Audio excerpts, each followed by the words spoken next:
왜 나한테는 포토샵이 힘들까? 너무 간단하고 너무 쉬운 내용이니까 잘 말해주지 않는 내용. 안녕하세요, 생활의 기술입니다. 아마 이 영상을 보는 분 정도면은 한글이나 워드 같은 거 정도 할 수 있을 것 같고, 엑셀도 가끔 하시고 파워포인트도 하실 줄 아실 겁니다. 그런데 포토샵은 하실 줄 아세요?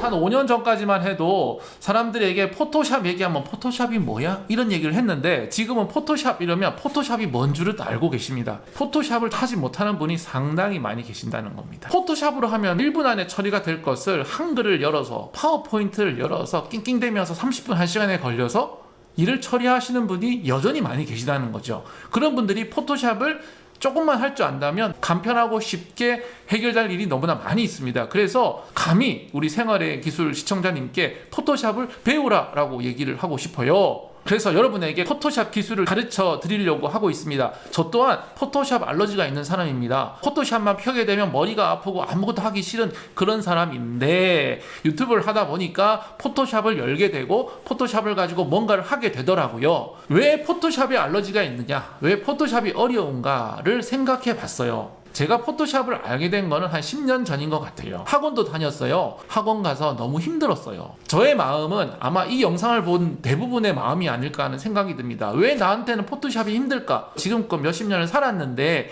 왜 포토샵 앞에 서면 나는 왜 작아질까? 그 어려운 이유를 제가 발견을 했어요. 포토샵에서 얘기하는 용어에 대한 개념이 안 잡히니까, 이해가 안 되니까 맨날 항상 할 때마다 힘들더라는 것이죠. 용어들과 그 개념에 대해서 설명을 하겠습니다. 용어를 좀 제가 알려드릴게요.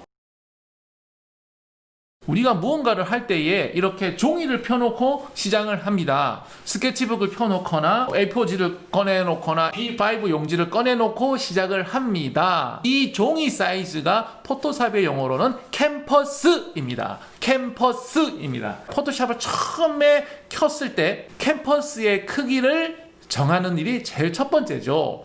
포토샵은 나중에 캔버스의 크기도 바꿀 수가 있어요. 그래서 우리가 이걸 쓰는 거죠. 캔버스를 이렇게 세워서 그림을 그릴 것인가, 눕혀서 그림을 그릴 것인가. 랜드스케이프입니다. 가로 방향, 이게 세로 방향, 버티컬입니다. 요것도 나중에 바꿀 수도 있으니까 부담 갖지 마시고 처음에 과감하게 하나 정해놓고 그냥 가시면 되는 겁니다. A4를 넓적하게 캔버스를 하나 만들어 보겠습니다. 포토샵을 만들려고 할 때 이런 화면이 나옵니다. 저는 여기서 하나 선택을 해 보겠습니다. A4를 선택을 하고요. 여기 보면 넓적하게 할 것이냐 길게 할 것이냐 물어보거든요. 저는 넓적하게 하도록 하겠습니다. 캔버스의 개념에 대해서 이해를 하셨죠? 여기다가 그림을 하나를 올렸습니다. 이 그림이 뭐냐? 이 그림은 바로 이미지라고 하는 겁니다. 포토샵에서 이미지는 이 그림을 얘기하는 거예요. 이 이미지는 캔버스 위에서 옮길 수도 있습니다. 이렇게 옮길 수도 있고요. 꽉 채울 수도 있습니다. 여기까지는 종이랑 비슷하죠. 그런데 획기적인 것은 무엇이냐? 포토샵에서는 이 이미지의 크기를 요거보다 더 작게 할 수도 있고 더 크게 할 수도 있는 그런 장점이 있죠. 캔버스하고 이미지의 차이를 여러분이 꼭 기억해 두시기 바랍니다.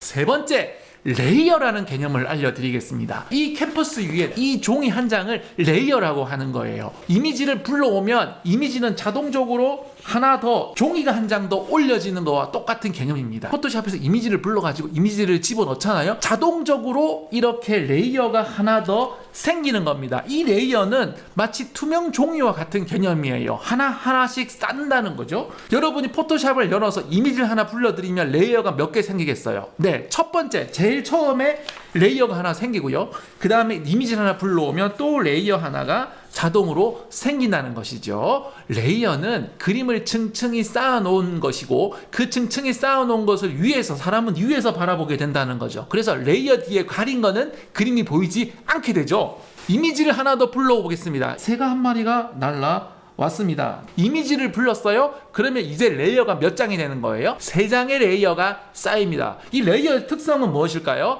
레이어 뒤의 그림은 기본적으로는 보이지 않는다는 특성을 가지고 있겠죠. 제가 만약에 부른 다음에 그 다음에 이미지 하나 불렀다고 생각해 보세요. 그러면 뒤에 있는 레이어는 보이지가 않는 겁니다. 물론 레이어를 조정을 해서 레이어의 특성을 반투명으로 만들면 뒤에 있는 이미지도 반쯤 보이겠지만 기본적으로는 레이어 뒤에 있는 이미지는 보이지 않는다는 이 개념을 여러분 이해를 하시면 포토샵이 굉장히 쉬워지신다는 거예요. 레이어를 한번 들어가 보세요.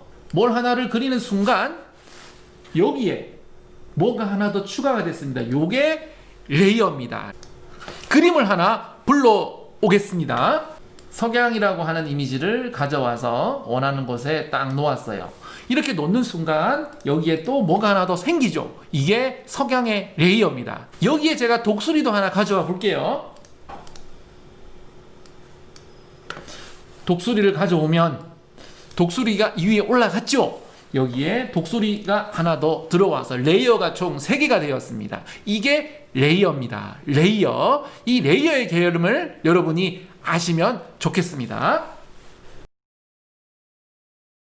이번에는 줌에 대해서 알려드리겠습니다. 우리가 건물을 본다고 생각을 하세요. 건물의 벽면을 보고 싶으면 벽에 가까이 가서 그 벽을 쳐다보잖아요. 그런데 건물 전체의 모양을 알기 위해서 어떻게 합니까? 우리가 멀찍이 떨어져서 건물을 보게 되면 그 건물을 우리가 확실하게 볼 수가 있어요. 자세하게 보고 싶으면 가까이 가서 보고 전체를 보고 싶으면 멀리 떨어져서 보게 된다는 거죠. 우리가 포토샵에서도 내가 지금 편집을 하고 있는 이미지에 대해서도 그렇게 보는 방법이 자유로워야 합니다. 내가 편집하고 있는 이미지를 볼 때 자세하게 보고 전체를 보게 하고 하는 그것을 바로 줌이라고 하기도 하고 화면 확대라고 하기도 합니다. 화면 확대하는 방법을 알게 되셔야 한다는 거죠. 새로운 캔버스 하나를 만들었어요.